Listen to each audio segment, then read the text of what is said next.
en 5, 4, 3, 2, 1.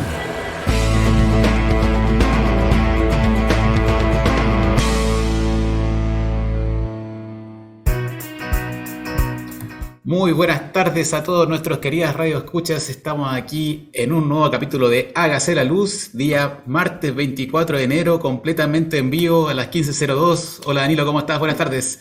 ¿Qué tal, Seba? ¿Cómo estás? Y aquí estamos directo de los estudios de Hágase la Luz, haciendo este espacio esta tarde de día martes.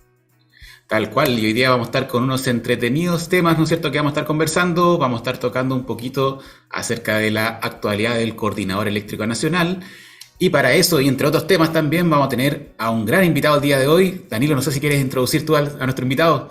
Sí, vamos a conversar con Marcelo Mardones. Él es un experto en regulación económica, en libre competencia, también en administración del Estado. Ahí tiene una vasta experiencia que vamos a detallar con él. Pero específicamente, bueno, aparte de otros temas, vamos a hablar, como tú lo mencionaste, de algunos aspectos que tienen relación con el Coordinador Eléctrico Nacional. El sistema ha cambiado mucho en los últimos 15 años. Donde antes teníamos un poquito de coordinador, ahora tenemos mucho y muchas empresas de generación, otras tantas transmisoras, los clientes que ya están también involucrados en este proceso, y cada vez hay una mayor demanda de información y también de participación en el proceso. Entonces queremos traer estos temas a la palestra, como por ejemplo esta eterna disyuntiva que ya la hemos escuchado hartas veces: ¿qué nos conviene, ser más económicos o ser más seguros? Un equilibrio operativo, se podría decir, que a veces no tiene una adecuada correlación, o si lo podemos decir así.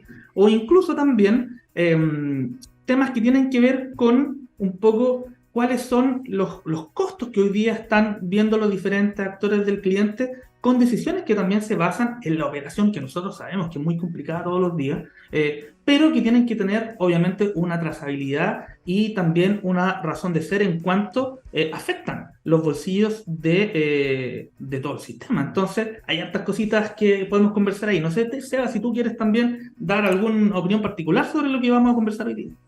No, tal cual, súper de acuerdo, súper interesante también el tema de hoy. Hace poquito, ¿no es cierto?, estuvimos también, recordemos, con Mariano Noemí del EXEM, ¿no es cierto?, donde nos decía que la empresa, ¿cierto?, una empresa de información sobre todas las cosas, ¿cierto?, el coordinador que gestiona mucha información, que hoy día, como decía Danilo, ¿cierto?, tiene muchos coordinados, ¿no es cierto?, y cada vez van a ser más pequeños coordinaditos que están sumándose, ¿no es cierto?, alrededor del país, y eso genera complejidad a todos los niveles, ¿cierto? Entonces, de alguna forma, hay que ir adaptándose a este nuevo camino del futuro, a este sistema del futuro, muy importante, y para eso, ¿no es cierto?, hay que conversar. Como siempre nosotros decimos, aquí no venimos a criticar, no venimos a tirar balas, ¿no es cierto?, venimos a conversar y a hablar de los temas, porque la única forma de solucionar, ¿no es cierto?, y caminar hacia adelante es conversar, ponernos de acuerdo, ¿no es cierto?, y mirar hacia adelante. Así que antes de eso, ¿no es cierto?, nos vamos a ir con un temita y nos vamos, ¿no es cierto?, hoy día vamos a ir del cargado al rock chileno, ya les vamos a contar por qué, así que partamos con Way Chafe, un clásico de aquí del rock chileno, Las Cosas Simples.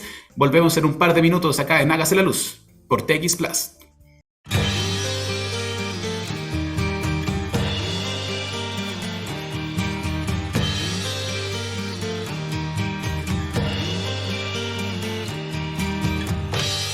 Quizás no lo esté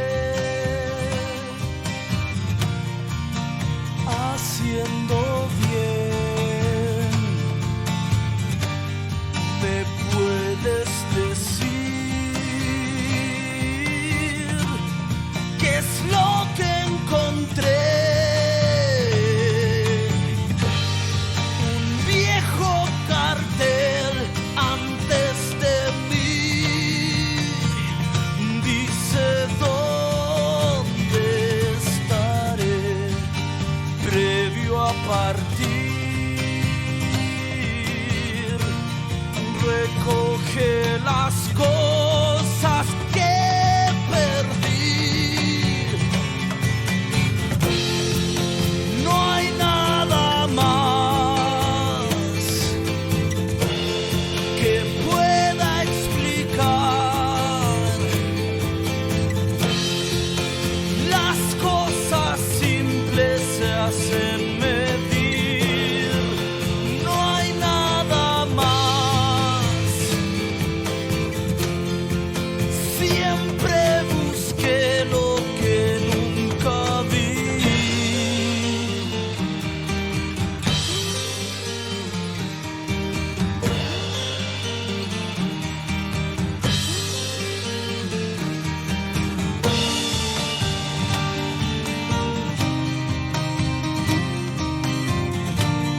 ya tuvimos este grandioso tema de Weichafe rock chileno. Le dijimos que le íbamos a explicar por qué hoy día estamos tirados al rock nacional. Y pueden ver aquí junto a nosotros a don Marcelo Mardone, el invitado de esta tarde de día martes. ¿Cómo estás, Marcelo? ¿Qué tal? ¿Qué tal, Danilo? Muchas gracias. ¿Qué tal, Seba? ¿Cómo están? Todo bien por acá, gracias. Marcelo. Un gustazo tenerte acá con nosotros. Pero antes tenemos que hacer la presentación de rigor. Aquel que no sepa quién es Marcelo Mardone, el primero está bastante perdido, pero nosotros vamos aquí a ayudar un poco de contarnos cuál es tu experiencia y también de por qué vamos a conversar contigo esta tarde. Así que dale, Sebastián. Excelente, así que Marcelo, primero que nada, muchas gracias por estar con nosotros esta tarde, ¿no es cierto?, de día martes. Y bueno, para presentarle a todos nuestros radioescuchas quién es Marcelo. Marcelo es abogado de la Universidad de Chile y Complutense de Madrid, es máster en asesoría jurídica de empresas de la IE Law School, es magíster en ciencias jurídicas de la Pontificia Universidad Católica y además es doctor en Derecho de la misma casa de estudios, ¿no es cierto? Amplia experiencia en el sector público, privado y en la academia. Además, ha sido fiscal del Ministerio de Energía, abogado en diversas firmas del sector y profesor de posgrado en diversos planteles universitarios. Es experto en energía, en minería, servicios regulados y hoy es socio fundador de IMAT Abogados y es secretario de la Asociación Chilena de Derecho Económico y lo más importante, es baterista de la banda nacional Catoni. Así que bienvenido, Marcelo, un gusto tenerte por acá, ¿no es cierto? Esperamos que sea una entretenida conversación hoy día en Hágase la Luz. Muchas gracias, Sebastián. No puedo añadir nada más a la presentación, ahí está todo, ya no tengo más cosas que informar, así que... Nada por el momento. por el momento, efectivamente. Marcelo, vamos a ir a lo relevante de lo que acaba de decir Sebastián, lo que nos acaba de contar de tu experiencia. Y yo he conocido a varios colegas y conocidos del sector que se dedican a la música. Algunos de manera más aficionada, otros de manera profesional. Recuerdo, no sé, pues Patricio Burto, el hijo de don Renato Burto, era baterista de la banda tributo de Rush, Cygnus. Por ahí un colega de la comisión, Cristian Lur, que también tiene un par de bandas ahí tocando batería. Pero una cosa, estar así, tocar un rato los fines de semana, pero estar en un grupo de renombre de la escena rockera nacional es otra cosa. Entonces, primero, ¿cómo parte esto de la dedicación a la batería? Y también si nos puedes contar algunas cositas más de Catoni, que es una banda, insisto, una banda reconocida, tiene unos discazos que los podemos recomendar después. Así que cuéntanos un poco cuál es tu relación hoy día con el rock nacional. A ver, yo empecé a tocar batería como a los 14, 15 años por ahí, básicamente porque en mi casa había mucha música. Mi papá tocaba guitarra, tocaba piano, yo empecé a tocar piano desde chico, me acuerdo. Y aprendí a tocar bastante bien, y mis papás hicieron lo que normalmente todos recomiendan, que es, oye, tu hijo tiene dedos para el piano, literalmente, así que ponlo en clases. El problema es que las clases que me pusieron en su momento fueron en el verano, me acuerdo. Yo era cabro chico, y claro, y mientras llegaba la profesora de piano, yo escuchaba a los niños jugar afuera. Entonces, mientras a mí me enseñaban las escalas musicales, yo escuchaba a los niños afuera tirándose agua, no sé. Y eso fue un súper mal aliciente porque al final dije, yo prefiero ir a jugar que tocar piano. Pero después, con el tiempo, como la sangre tira, yo seguía con este bichito de la música y me acuerdo perfecto que en algún momento de la vida, no me acuerdo por qué, me hizo clic una canción de, ustedes probablemente lo conocen, de este grupo Europe. Una canción que se llama Cherokee, que empieza con batería. Y me acuerdo que yo lo único que tenía era una silla de mimbre en la casa y unos fierros. Tenía fierros porque vivía en la subestación Cerro Navia, ahí se empiezan a mezclar las cosas. Tenía unos fierros en la casa y me empecé a pegar a la silla de mimbre, la rompí, y ahí me di cuenta que parece que lo que me gustaba de la batería. Y ahí empecé a tocar batería solo. Mi mamá, la verdad es que ella no me bancaba mucho el tema de la batería al principio. Después, cuando fui creciendo, ella me dijo, bueno, ya está bien, si querís tocar batería, intenta hacerlo de la mejor manera posible. Cuando estuve viviendo en España, yo viví 6 años en España, tomé clases de batería para aprender a leer y cosas así, pero siempre pensando en la batería como un hobby, la verdad. Nunca me lo imaginé como algo profesional. Hasta el día de hoy no me lo imagino como algo de lo cual yo pueda vivir, pero es entretenido y dentro de esa limitación que yo mismo le coloqué al instrumento, lo intento hacer lo más profesional que pueda. O sea, tengo que trabajar, tengo que ganar plata, tengo que mantener a mi familia, Y en la medida que pueda, yo me hice una salita de ensayo en mi casa, toco batería. Entonces, cuando no estoy trabajando, o estoy con mi familia, o estoy encerrado ahí en mi metro cuadrado, en el búnker, como yo le digo, tocando batería. Así que, y nada, y con Catoni, bueno, con Catoni ha sido una relación bien particular porque Catoni Catoni lleva harto rato ya dándole a la música, y él tenía una banda de blues hace tiempo. Y él decidió en algún momento de la vida, porque él siempre le gusta mucho el blues, pero también es bien rockero, en algún momento de la vida decidió que él quería armar una banda solista, que se llama Catoni, y andaba buscando bateristas, y no me acuerdo cómo yo llegué a audicionar con Catoni. Yo ya tocaba, en España había tocado en varios grupos, había incluso ganado unos concursos de grupos emergentes en España, y quedé con Catoni, y estuvimos tocando harto tiempo.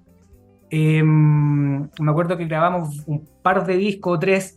La discografía de Catoni es bien particular porque él hizo un concepto que yo por lo menos no lo he visto en otro lado, que se llamaba Virtual, el disco que no es disco. Y era básicamente él un poco siendo un poco precursor. Él dijo, mira, ¿sabéis que esta cuestión de estar haciendo CDs no es el negocio ya? El negocio es vender la música, entre comillas, que la gente conozca tu música y eventualmente te vaya a ver. Pero vender discos, ya tú no te forras vendiendo discos como lo hizo en su momento Motley Crue o no sé, estas otras bandas. Catoni estaba apuntando más a los conciertos, y a día de hoy, si te has dado cuenta, un poquito el negocio va hacia allá. Entonces él empezó a hacer estos discos y yo participé en varios de estos discos, grabando las baterías. Después me fui de la banda porque me puse a pololear, después nació mi hija, después volví a la banda, estuve un tiempo, después me volví a ir porque yo soy un tipo muy tincado. Cuento corto, después de varios ir y volver, hace como un par de años o 3, Carlos me llamó y de nuevo, oye, ¿y en qué estáis? ¿Qué estáis haciendo? Y yo había un poco dejado medio de lado la batería porque me había cambiado de casa, no sé qué. Y ahí le conté que me había cambiado, que tenía una casa, que me estaba arreglando una salita, que estaba retomando la batería, no sé qué. Y me dijo, ya, pues toquemos. Y ahí volvimos con todo. Entonces, hemos estado ahí dándole en medio en pandemia, después ya salimos de la pandemia y aquí estamos. Yo la verdad es que caí un poco parado en Catoni porque, claro, probablemente los bateristas anteriores hicieron parte de la pega más dura, de salir a girar con él, de hacer muchas tocatas en Chile. Catoni ha tenido dos giras internacionales súper entretenidas. Yo me las salté y yo, entre comillas, llegué a beneficiarme de esa pega que es bien ardua y es bien cansadora. Y aquí estamos, pues, esperando dar la talla. Estamos grabando y grabamos ya un nuevo disco que esperamos sea efectivamente el mejor disco de la banda. Así que eso es, grosso modo, la historia mía y de Catoni. Oye, cortito, pero para que nuestros auditores también sepan de qué estamos hablando. Catoni teloneó Kiss en el Movistar. O sea, ya estamos hablando, insisto, de una banda referente del rock nacional actual. ¿Y qué se siente? ¿Cómo todo se carrete con Kiss? Algo tiene que haber pasado ahí. ¿Qué se siente haber estado tocando con esos grandes músicos? Tal cual. Mira, ese fue uno de los ganchos cuando Catoni me dijo, oye, volvamos, parecíamos coloros, me dijo, mira, y vamos a telonear a Kiss, pero esto no lo sabe nadie, porque Kiss, acuérdate que iba a venir como hace 2 años, y después la cuestión se cayó por la pandemia, entonces era medio secreto, y a mí me pusieron como esa ¿cómo se dice? Esa frutita ahí delante, y yo, vamos. Entonces, y después efectivamente se materializó.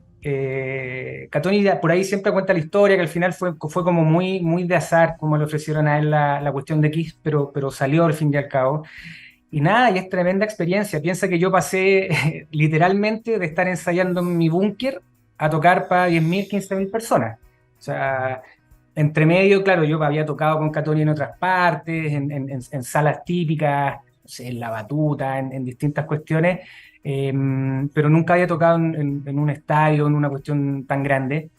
Es bien atemorizante, pero lo cierto es que es una experiencia muy bonita, una cuestión cansadora. Nosotros, imagínate, nosotros tocamos a las 8 de la noche, llegamos al Movistar como a las 12. O sea, estuvimos todo el día ahí esperando que en definitiva nos dieran el visto bueno para subir al escenario a hacer prueba de sonido.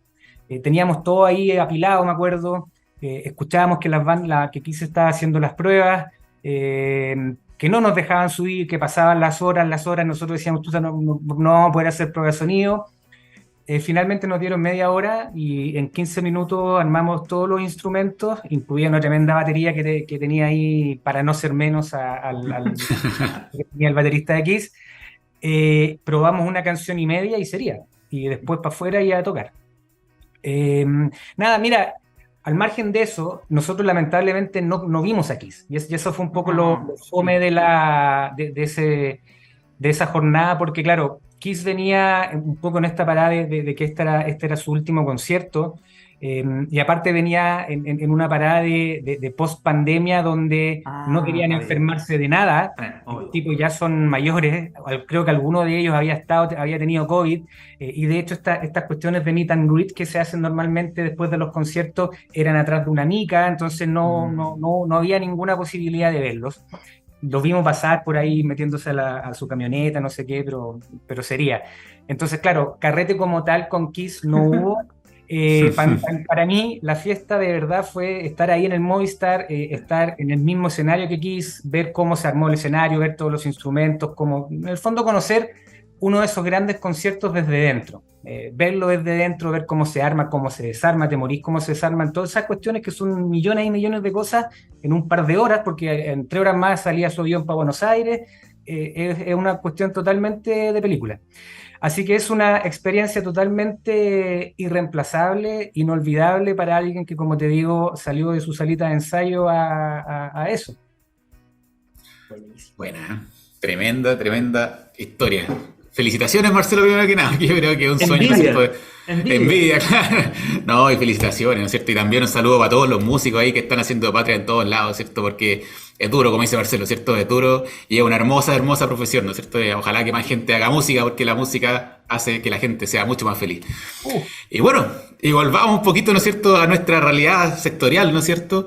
Estábamos hablando recién, ¿no es cierto?, cómo armar un concierto, ¿cierto? Armaste un concierto en 8 horas, ¿no es cierto? ¿Cuánta coordinación tuvo que haber, ¿no es cierto?, para poder hacer eso, ¿no es cierto? Claro. Y aprovechando eso, vamos a hablar hoy día, ¿no es cierto?, de algunos temas, ¿no es cierto?, que se han tratado ahí, por ahí han salido algunas columnas en el diario financiero, con 2 palabras, ¿cierto? Autonomía e independencia, que se han repetido varios en los distintas columnas que han aparecido, y principalmente, ¿no es cierto?, enfocado, ¿no es cierto?, hacia el actual pasar del Coordinador Eléctrico Nacional.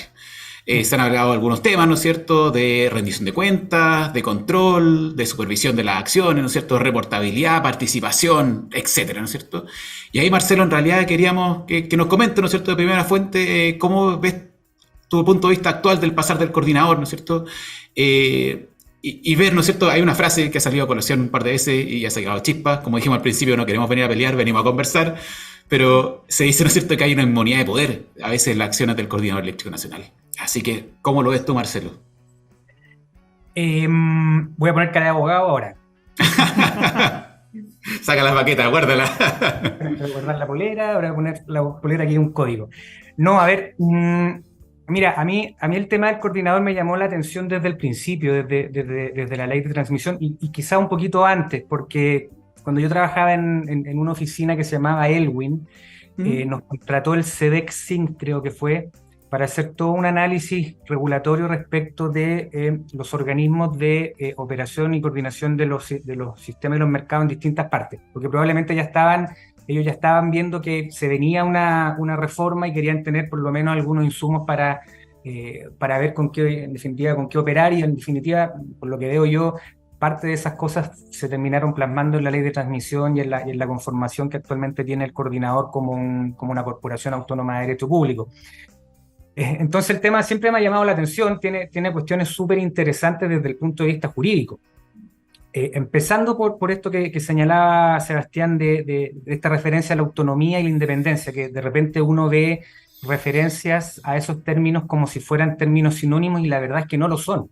Y eso es una primera precisión bien importante que hay que hacer, porque la idea de autonomía está muy afincada en lo que es el derecho administrativo, básicamente en lo que es la organización administrativa, y tiene que ver con esta idea de entregar cierto margen decisional a una autoridad, en el sentido de no depender del máximo jerarca. ¿Cuál es el máximo jerarca? Normalmente el presidente de la República. Entonces, cuando se habla de autonomía de un órgano, de la administración, lo que se está pensando es un órgano que, por distintos motivos, no depende directamente del presidente de la República y, raya para la suma, no depende de una autoridad política que le diga qué hacer, cuándo hacerlo, ni cómo hacerlo, ¿ya?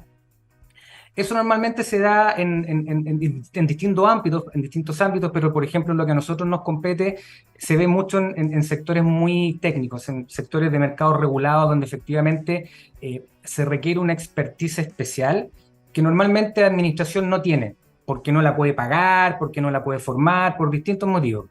Y en ese caso se generan estos cotos, en definitiva, de autonomía, ¿ya?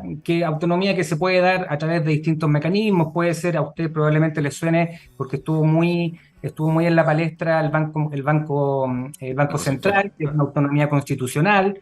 Las municipalidades también son corporaciones que son consideradas como autonomías constitucionales, pero luego también se puede, a través de la ley, configurar ciertas autonomías mucho menos autónomas que las constitucionales, porque hay limitaciones que se derivan de la propia Constitución, pero en definitiva se pueden generar ciertos tipos de autonomía, y dentro de ese escenario cae el coordinador. Entonces, una cosa es la autonomía propiamente tal, que tiene que ver con cómo el coordinador cumple sus funciones de coordinación, de operación del sistema y el mercado, con independencia del poder político, y otra cosa es la independencia propiamente tal, que tiene que ver más que con la autoridad, tiene que ver con los destinatarios, tiene que ver con los coordinados, es decir, con que en definitiva el coordinador, cuando haga su pega, no la haga como parte o integrado o como representación de los coordinados, ¿ya? Los coordinados en ese sentido, de alguna manera, se convierten en un destinatario de la actuación del coordinador y no como parte de, que ese era, bien recordarán, uno de los problemas que tenían los CDEC, los representantes de los distintos segmentos que habían en el CDEC eran representantes de estos y funcionaban como representantes en el directorio del CDEC. Entonces costaba separar un poquito esto de, bueno, ¿para quién trabaja el CDEC? ¿Trabaja para los coordinados o trabaja para el bienestar del sistema con ciertos destinatarios? Bueno, de alguna manera la ley de transmisión se hace cargo de eso.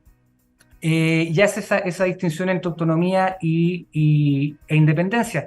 El tema, y acá viene lo interesante, es que lo que en general se está cuestionando de un tiempo a esta parte no tiene tanto que ver con la autonomía, como se ha planteado por ahí por alguien, y que fue lo que con Rodrigo Castillo nosotros cuestionamos en esta famosa columna del Diario Financiero. Lo que se está cuestionando respecto del coordinador es el control, ¿ya? Todo régimen de autonomía, precisamente con ocasión de la autonomía, es decir, por el hecho de que se le entrega este poder decisional tan importante, tan descontrolado, si se quiere, tiene que estar sujeto a algún control, ¿ya? Y eso se da en todas partes, no es nada raro. Entonces, cuando lo que se está cuestionando de alguna manera, no tiene que ver con que el coordinador no sea autónomo, sino que tiene que ver con que los mecanismos de control que hay no están funcionando todo lo bien que debería funcionar. Y ahí viene un poquito esta idea de inmunidades de poder, que yo creo que es bueno aclararla para no generar mayores suspicacias. El concepto de inmunidad de poder y de luchas por las inmunidades de poder es un concepto que yo no acuñé, es un concepto de un profesor de Derecho Administrativo que se llama Eduardo García Enterría, ¿ya? Y que de hecho él tiene una publicación que se llama La lucha por las inmunidades de poder, y que básicamente lo que apunta es a todos estos casos en los cuales por distintos motivos el poder de alguna manera intenta evitar ser controlado, ¿ya? Y nosotros de alguna forma cuando hacemos alusión a esta idea de inmunidad de poder apuntamos a eso, es decir, lo que no puede ocurrir es que esta autonomía que todos queremos, que todos buscamos del coordinador, en definitiva se termine convirtiendo en un mecanismo que inmuniza al coordinador del control, ¿ya? Porque es necesario el control, son necesarios los mecanismos de control. Y eso es lo que nosotros creemos que de alguna manera está faltando, quizás no en el papel, pero sí en los hechos, y a lo mejor lo que hay tiene que ser objeto de algún tipo de mejora. A eso es lo que apunta un poquito esta idea de las inmunidades de poder y el tema del control y la autonomía, en definitiva. Ya. Oye, pero Ya, quedémonos con la parte del control. Yo entiendo, bueno, quizás de un nivel más usuario uno puede ir y buscar estos problemas de dónde es necesario el control. Como lo dijimos delante en la editorial con Sebastián, de repente una decisión, voy a ponerme muy técnico, un mínimo técnico que salió por aquí, que obviamente son costos laterales, quizás un procedimiento de la expansión del plan de transmisión, no lo socialicé, no sé, estoy como poniendo ejemplos donde uno quizás desearía mayor participación o también desearía de alguna manera contrarrestar lo que el coordinador está definiendo, está diciendo mediante un acto. Dentro de este hilo de cartas y de columnas que se presentaron hace las últimas 2 semanas, puede ser en el diario financiero, como nos mencionó Sebastián, parte con una columna de Diego Morales, ex jefe del Departamento Jurídico de la Comisión Nacional, donde responden ustedes, y quiero traer a colación la tercera parte de esa columna, que tiene 5 capítulos, que la escribe Juan Ignacio Gómez, que hoy día está en Libertad de Desarrollo, que en específico con los controles dice sí hay control, porque está el panel de expertos, y por último también está el Poder Judicial, donde todos estamos subyugados a lo que dice la justicia ordinaria. Y la pregunta es que ¿son esos controles eficientes? Porque incluso yo también he escuchado en algunos seminarios, en algunas conversaciones, donde el mismo coordinador dice, oye, si yo estoy sujeto a control, si por algo está el panel de expertos ahí. Entonces, ahí va enlazada la otra pregunta. Si es que estos controles no son eficientes o no son suficientes, ¿qué otras cosas podemos implementar para controlar efectivamente lo que está hoy día haciendo el coordinador? Mira, yo creo que es bueno poner algunos ejemplos, es bueno lo que tú planteas, porque claro, de repente ocurre que uno no logra dimensionar la situación cuando efectivamente te dicen, oye, pero si está el panel y están los tribunales. Yo creo que ni el panel ni los tribunales son ¿cómo se dice? O sea, ellos pueden equivocarse. Eso es lo que quiero decir. Yo recién hace poquito hice una investigación sobre el sistema de fuentes normativas en el sector eléctrico, donde de alguna manera, revisando varios dictámenes del panel, me di cuenta que habían ciertas inconsistencias sobre temas que son súper parecidos o incluso respecto del mismo tema y que hace que se genere cierto grado de preocupación. Piensa, mira, por ejemplo, en el caso del panel de expertos, si bien cuando se dictó la ley de transmisión y de alguna manera se intentó ampliar el ámbito de atribuciones del panel al establecer como esta cláusula más o menos genérica de otros actos de coordinación del sistema y del mercado, lo cierto es que no todo cae dentro de eso. O sea, el universo del mercado y del sistema tiene otros muchos tipos de actuaciones que no necesariamente son actos de actuación del coordinador y que de repente, claro, tú tienes que empezar a buscar la manera de, chuta, ¿cómo logro hacer que esta cuestión sea paneleable? Mediante, le hago una pregunta, planteo esto, presento algún documento, intento forzar alguna actuación del coordinador para ingresar al panel. Eso no es normal. O sea, no puede ser que tú tengas que buscar artilugios en definitiva para poder acceder a la justicia. Yo creo que eso no está bien. Otro ejemplo, en el caso de la SEC, todos sabemos que la SEC por ley está encargada de fiscalizar las actuaciones del coordinador. A mí me ha pasado, no te voy a decir el caso ni mucho menos, que yendo a la SEC para decir, oye, necesitamos o queremos hacer una presentación donde se fiscalice efectivamente esta actuación del coordinador. Me han dicho en la SEC, tampoco te voy a decir quién, mira, sería ideal que esa presentación que tú vas a plantear como solicitud de fiscalización, me la plantees como solicitud de interpretación normativa, para que no vaya tan directo y no aparecer yo atacando al coordinador. Yo creo que eso tampoco puede ser. O sea, no puede haber una deferencia o una preocupación por parte de la SEC de que el coordinador se vaya a molestar o enojar o sentir mal porque lo están fiscalizando. Hay otro tema adicional que puede tener que ver con que a lo mejor en ciertas materias la SEC simplemente no tiene la expertise, porque la SEC tiene una expertise que está muy vinculada con seguridad, pero no necesariamente con otros temas técnicos que el coordinador sí maneja a la perfección, o porque a lo mejor tiene poca gente y no tiene un número de personas suficiente para hacer la pega. Y además, un tercer ejemplo, para un poco también aprovechar de responder la duda que tenía en su momento Juan Ignacio, los tribunales ordinarios de justicia. A mí me ha pasado y he visto como tú vas al tribunal, a la Corte de Apelaciones de Santiago con un recurso de protección y todo lo que intenta hacer la Corte es tirártelo para afuera. Porque dice que, por ejemplo, que ya el recurso perdió oportunidad, que este tema es un tema del autoconocimiento, que no hay derechos que están adquiridos. Lo que es peor, que existe un tribunal especial, el panel de expertos, que es el que está llamado a conocer ciertos temas, cuando a veces hay temas que no están sujetos al panel, que eso es lo peor. Entonces, al final, y te pueden decir, bueno, pero en última instancia puedes siempre acudir a una cosa que se llama nulidad de derecho público, que es un procedimiento que dura 5 años en un tribunal ordinario. O sea, eso no es justicia. O sea, para un sector que está acostumbrado a decisiones que tendrían que haber sido para ayer, que se caracteriza por la inmediatez en todo, no es una solución decir, oye, anda a un tribunal y espérate 5 años, y después espérate 2 más y 1 más para la Corte Suprema. Entonces yo creo que ahí hay una falencia que es bien importante y que tiene que ver precisamente con lo que te decía al principio. ¿Hay mecanismos de control? Sí, pero probablemente no son suficientes, y ahí habría que empezar a, creo yo, repensar en mejoras que pueden tener que ver con, por ejemplo, no sé, ampliar las atribuciones del panel, modificar la composición del panel, eventualmente modificar la composición o darle más atribuciones, no sé si atribuciones, pero modificar un poco el presupuesto de la SEC, a lo mejor dotarlo de una unidad específica de fiscalización.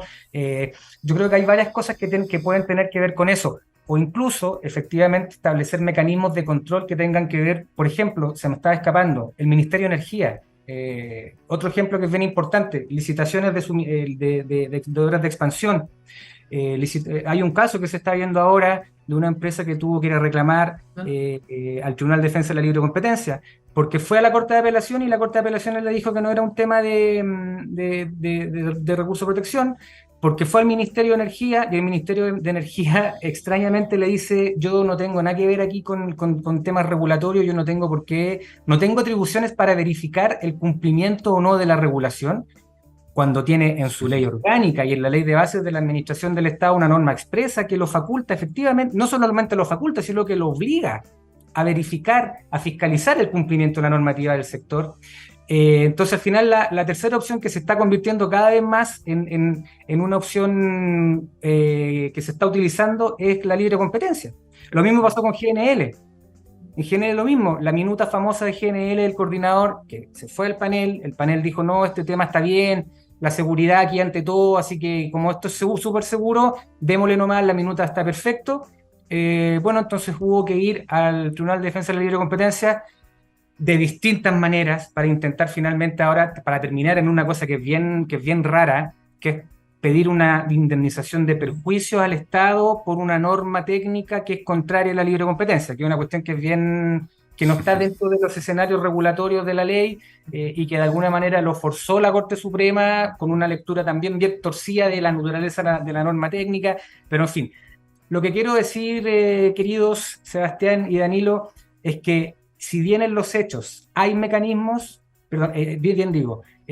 si bien en el derecho hay mecanismos, en los hechos esos mecanismos no están funcionando. O sea, a mí de verdad me da una sensación de indefensión cuando llega un cliente y me dice, oye, pasó esta cuestión, ¿qué hago? ¿A dónde voy? Chuta, hay que empezar a elucubrar procedimientos para ver cómo se puede llegar a una solución razonable dentro también de un plazo que sirva. Sí. Te quiero poner un caso, pero bien para seguir avanzando con otras preguntas que tenemos en la cabeza con Sebastián. ¿Tú crees que el acceso al panel en específico, como en el papel es para todo, pero ir al panel tampoco es gratis? Entonces hoy día que tenemos un gran número de coordinados y algunos de muy pequeño tamaño, la decisión de ir en un acto contencioso frente al panel de expertos, y más encima, con una diferencia de información tal con una empresa de mayor envergadura, la verdad es que lo hace imposible y requiere algunos controles previos, quizás más simples, de manera que todos tengan acceso a información y también a poder contrarrestar o opinar incluso sobre algunos actos. ¿Qué crees de eso? Sí, efectivamente me ha pasado. De repente alguien te hace una pregunta y es sabido, y aquí hay que ser súper honesto, es sabido que ir al panel es caro. Es caro porque el sector es caro, porque supuestamente los abogados que contratas son reputados, entonces el expertise se paga, y hay que ser súper honesto en eso. Y el sistema está armado, como te digo, de alguna manera como para que si no vas al panel, probablemente no vas a lograr mucho en otra instancia. A lo mejor hay que, y aquí estoy pensando en voz alta, hay que pensar, como se ha hecho en otras partes y en otros sectores, en mecanismos escalonados de revisión, donde tú tienes una primera actuación estoy pensando en voz alta, esto se me acaba de ocurrir en base a lo que tú me estás planteando, donde tú tienes una primera actuación del coordinador susceptible de alguna revisión administrativa y después pasar a una instancia jurisdiccional como sería el panel. Ahora, también es importante, Danilo, yo creo que tener en cuenta algo, que es que normalmente, yo por lo menos no conozco muchos casos, o ahora mismo no me acuerdo de ninguno, donde algún tipo de actuación de la autoridad administrativa haya sido dejada sin efecto dentro de la propia administración. Entonces, también hay un tema de opción, de decir, mira, yo ya sé que si presento esto, le presento una reposición al coordinador y después voy a la SEC a pedir que fiscalice, eventualmente la SEC tampoco va a hacer mucho más. Entonces prefiero saltarme al tiro a otra instancia. ¿Cuál otra instancia? No tengo ahora. De repente uno hace ese ejercicio, ¿sabes por qué? Porque los actos de la SEC son reclamables a través de un recurso, de un reclamo de ilegalidad ante la Corte de Apelaciones. Entonces tú, de nuevo, lo que te decía, tú armas el caso, si no quieres ir al panel, asumiendo que es un tema que no es paneleable, pero tú dices, bueno, ya, entonces, si no quiero ir al panel, le presento una reconsideración al coordinador, el coordinador me va a decir, por supuesto que no, porque el coordinador siempre se defiende como si se le fuera la vida en cada cosa, y que probablemente tenga que ver con temas de responsabilidad también. Después con eso armo el caso, voy a la SEC, y si la SEC me dice que no, voy a la Corte de Apelaciones. Pero al final es una tortura, o sea, es un vía cruz que empiezas a hacer solamente para poder sacar el asunto a través de un procedimiento y ponerlo ante un tercero imparcial, que en este caso sería la Corte de Apelaciones, y lamentablemente nosotros ya sabemos que la Corte de Apelaciones, por una parte, es muy diferente técnicamente con la SEC. Acuérdate que la SEC tiene una tremenda tasa de triunfo en la Corte. Entonces, yo honestamente sigo viendo acá como el gran problema, según mi apreciación, tiene que ver con el acceso a la justicia, con el acceso a procedimientos rápidos, eficaces y quizás no caros de resolución de controversias en todo el sector, no solamente en algunos temas. Por tanto, Marcelo estaba pensando mientras pensaba, ¿no es cierto?, del gran problema. Yo creo que hay un problema un poco antes también, ¿no es cierto?, del nivel de participación que hoy día hay entre el coordinador, ¿no es cierto? Hablamos de esta independencia y a veces esta independencia se lleva un poco al extremo, en decir, oye, yo no escucho a nadie, yo publico y coméntenme y después, ¿no es cierto?, me voy al panel donde hay dos posiciones nomás. ¿Cómo crees tú que se puede fomentar esta participación del sector en crear, ¿no es cierto?, normas a lo mejor mancomunadas, a lo mejor conversar mucho más, manteniendo la independencia, por supuesto, del coordinador? Yo creo que para no personificar este problema, yo creo que ese es un problema del sector. ¿Y a qué me refiero con eso? Con que ese problema de participación lo tiene el coordinador, lo tiene la CNE y lo tiene el ministerio.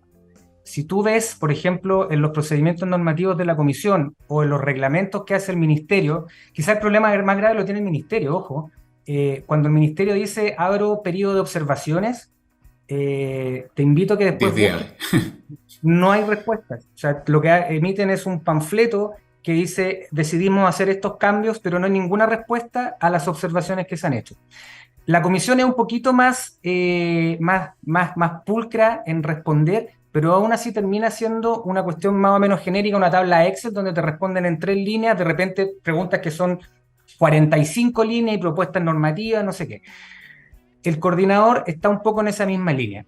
Yo he visto, como te decía, en ese estudio que me tocó hacer con Elwin, que en Estados Unidos, por ejemplo, la FERC, que es como la CNE, si se quiere, norteamericana, y los distintos ISO, o por lo menos algunos, tienen obligación. La FERC, por lo menos, si tú revisas las típicas normas, la orden 888, que es la que creó los ISO, después la orden 2000, si tú lees los documentos de observaciones y respuestas, son documentos que tienen 1000 páginas.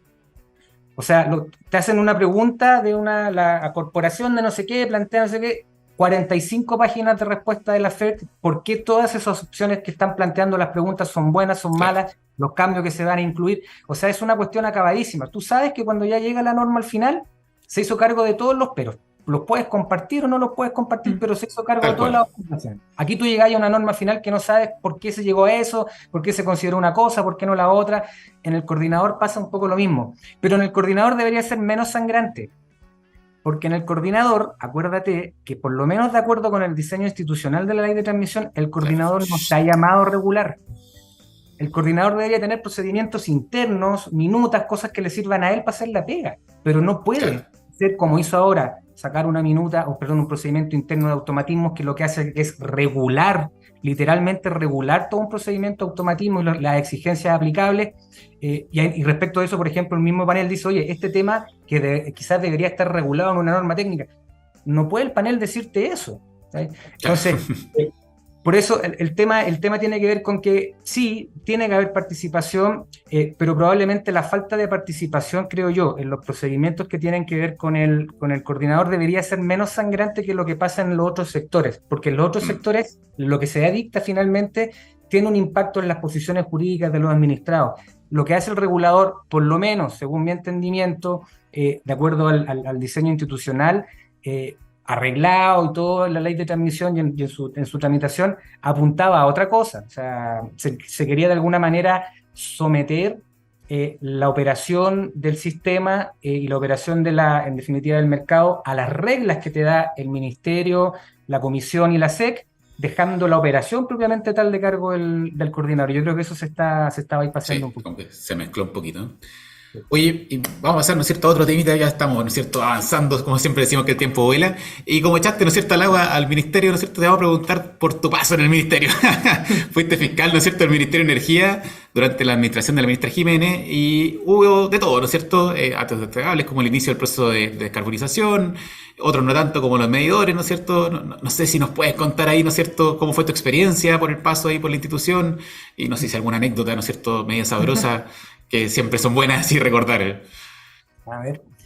No, el paso muy bonito. Yo la verdad es que yo fui un poco outsider en relación al ministerio. ¿En qué sentido? Yo trabajé en el ministerio cuando se creó.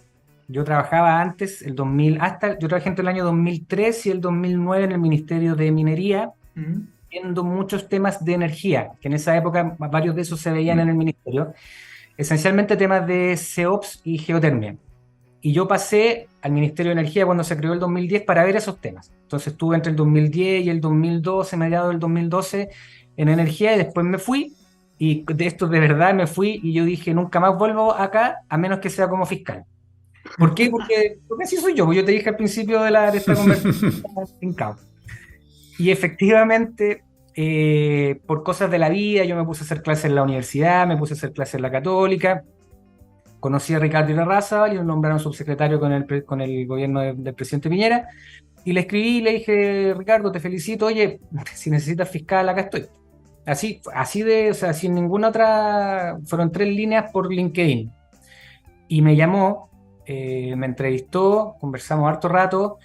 Después me coordinó una reunión con la Susana Jiménez, con la ministra, en Libertad y Desarrollo, cosas de la vida. Y yo dije, no, yo la verdad es que no quedé. Porque me hizo una pregunta aquí que quizás mezclando con tema de anécdota, me dice, bueno, ¿y tú por qué quieres ser fiscal del ministerio? Y no supe qué decirle, y le dije un poco lo mismo que te estoy comentando, o sea, es que yo trabajé en el ministerio y yo dije que yo quería volver siendo fiscal y quiero ser fiscal del ministerio. Así, respuesta cabro chico. Y parece ser que gustó esa respuesta. ¿Por qué? Bueno, no sé si a lo mejor le puse mucho énfasis, fue muy impetuoso, pero bueno, gustó esa... Y la verdad es que la pega es muy bonita.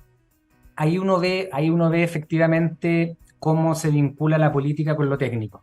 Y mucho tema que en teoría debería haber sido resuelto desde un punto de vista técnico. Tú pusiste el ejemplo de los medidores, al final se terminó cortando por otro lado. Y eso, a mí la verdad es que no me acomodaba tanto. Yo siempre he intentado como perfilarme como más técnico que político, pero me sirvió de alguna manera como para entender que en cierto nivel ya las decisiones pasan de lo técnico y pasan a lo político. Ejemplo, el día de hoy más claro, imposible. Dominga, proyecto Dominga. O sea, y ahí uno se empieza a cuestionar, entonces, ¿para qué tenemos tanta institucionalidad técnica si después hay un tema político detrás? Entonces, pero bueno, yo creo que eso es lo que les podría contar de mi pasada del ministerio. La gente es muy buena en el ministerio, igual que en la comisión. En la comisión son todos secos, ahí yo conocí a Danilo y ahí uno se da cuenta del nivel de gente que hay en la comisión. Por eso también cuesta, ojo, y esto no es menor, por eso también de repente cuesta enfrentarse con el ministerio, con la comisión, porque los tipos hacen bien la pega. Lo que pasa es que de repente, como todo en la vida, nos equivocamos y eso pasa, y uno tiene que, creo yo, ser capaz de tener la grandeza de reconocer que se equivocó y en definitiva enmendar el error. Y eso es lo que normalmente no pasa.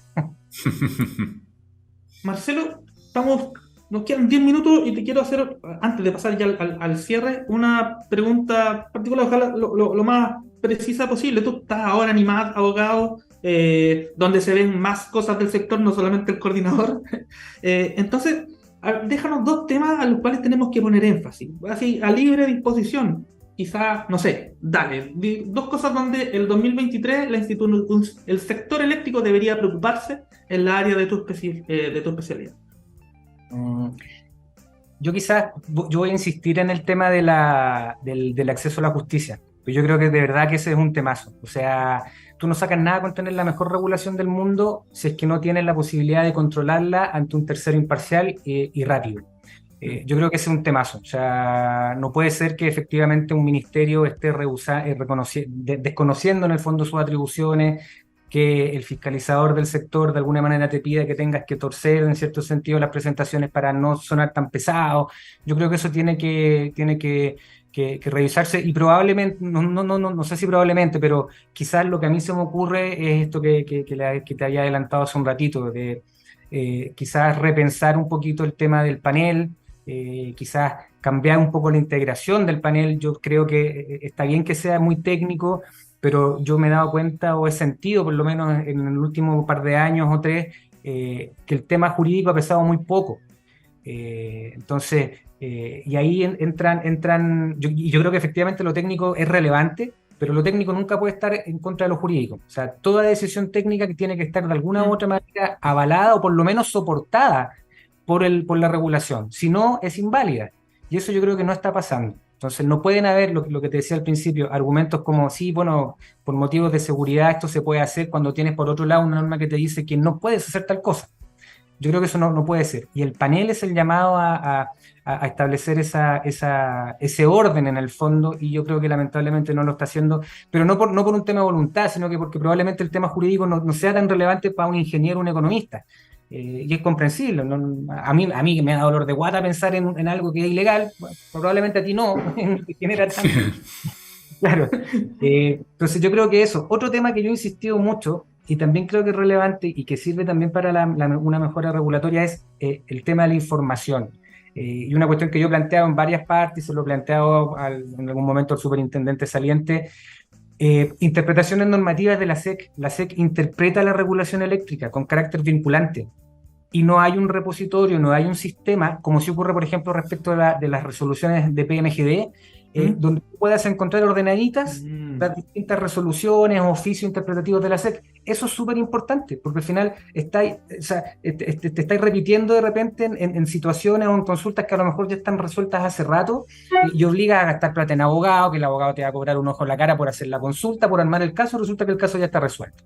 Entonces yo creo que esos son temas importantes. Bueno, y por supuesto, dentro ya siguiendo el tema de la información, transparencia. Yo creo que precisar el régimen de transparencia del coordinador, aunque yo tengo por ahí algunas líneas escritas que yo creo que con una interpretación bien benevolente se puede llegar a algo diferente, pero yo creo que es necesario aclarar que el coordinador está igualmente que todos los órganos de órganos públicos, sujeto a un régimen de transparencia pasiva susceptible de ser sancionado y controlado, ¿ya? No puede ser que tú le pidas información al coordinador y diga, no la tengo, puede ser, te la voy a entregar, y si hay un plazo, el plazo se incumpla, y que no haya ningún tipo de sanción para, en este caso, el director ejecutivo. Yo creo que eso tiene que ser igual para todos, y eso a día de hoy no está pasando. Súper. Buenísimo. Oye, Marcelo, y para ir cerrando, no sé si tienes alguna novedad, ¿no es cierto? Alguna noticia, nos contaste algo del nuevo disco de Catoni, no sé si tiene alguna tocata, ¿no es cierto? Algún concierto en el corto plazo. Cuéntanos ahí, ¿qué se viene? Mira, por ahora, por culpa mía, no íbamos a tener algo más o menos programado en febrero, pero en febrero me voy de vacaciones, así que ahí se ve como uno privilegia algunas cosas por sobre otras. Es que es la familia, entonces si no me voy de vacaciones me echan de la casa. Pero no, ahora mismo estamos enfocados en sacar el último disco. No sé si les comenté, pero fue un disco que nosotros logramos patrocinar entre lo que logramos recolectar del concierto de Kiss, más un crowdfunding que hicimos el año pasado. Ah, buenísimo. A toda la gente que pusiera plata, y recolectamos una suma importante de dinero, y con eso nos fuimos a Ramaphonic en Buenos Aires a grabar el disco, que este es un estudio que era de Fito Páez. Tuvimos una semana en Buenos Aires, dejamos todo grabado, y ahora tenemos un productor contratado de una banda de rock argentina que está terminando el disco, y dentro de las próximas semanas yo creo nos va a mandar ya algunas versiones de este disco. Por lo tanto, marzo, probablemente abril, habría un disco nuevo de Catoni ahí en el disco ya, o sea, en el mercado digo, Spotify. Claro.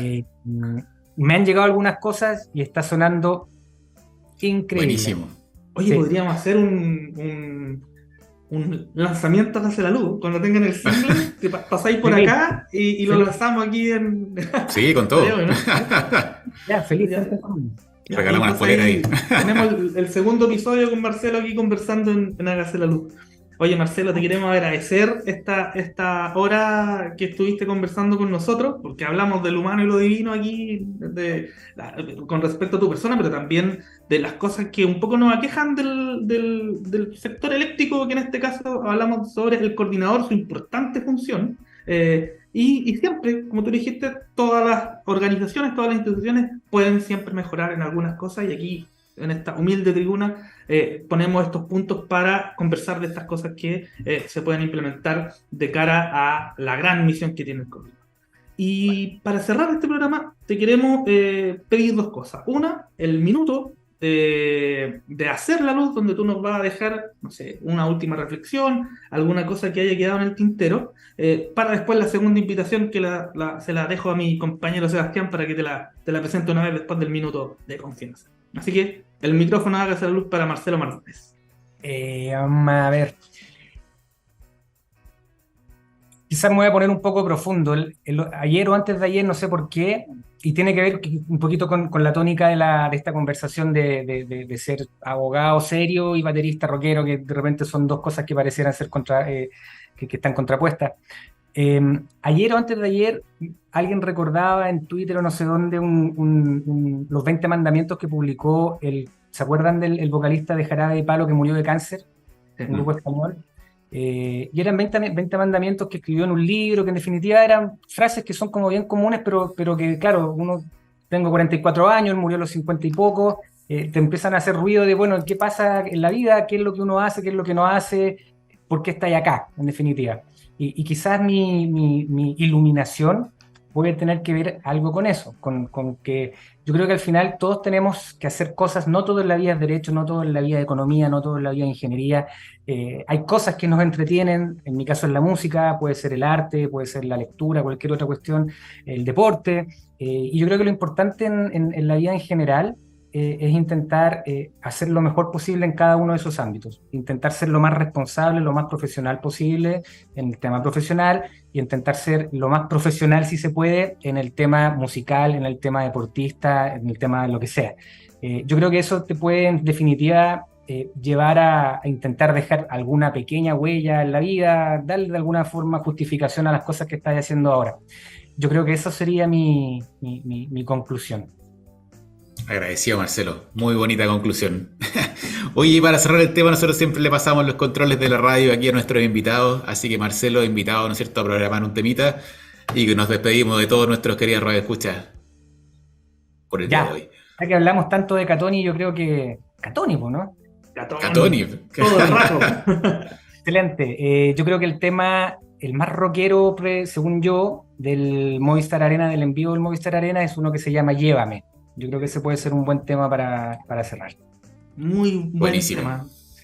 Oye, Marcelo, nuevamente, muchísimas gracias por estar con nosotros. Te esperamos en marzo de abril para la presentación. Ven con Carlos, ven con Catoni aquí, con la banda, le hacemos aquí un espacio para conversar de rock y coordinador. No sé si saben del coordinador, pero no importa, así que lo traemos a conversar.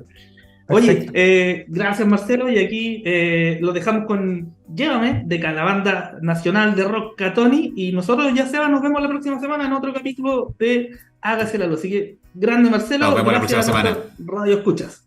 Muchas gracias, que estén bien, cuídense. Eso, gracias a todos, saludos. Chao, chao.